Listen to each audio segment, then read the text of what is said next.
Assalamu alaikum dear students, hope you all are fine. Dear students, welcome again to Montessori 3 Islamiat class. Students, now come to book page number 14.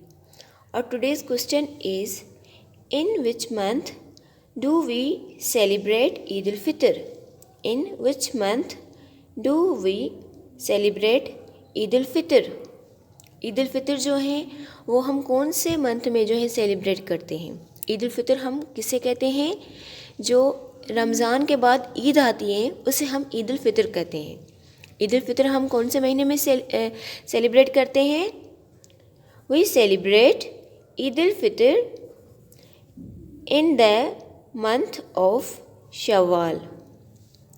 We celebrate Eid ul Fitr in the month of Shawwal. Eid ul Fitr हम कौन से month में celebrate करते हैं? शवाल के month में। Now again read with me. In which month do we celebrate Eid ul Fitr? We celebrate Eid ul Fitr in the month of Shawwal. We celebrate Eid ul Fitr in the month of Shawwal. We celebrate Eid al-Fitr in the month of Shawwal. Now kids, it's your turn. Memo question. In which month do we celebrate Eid al-Fitr? We celebrate Eid al-Fitr in the month of Shawwal on book page number 14. Allah Hafiz.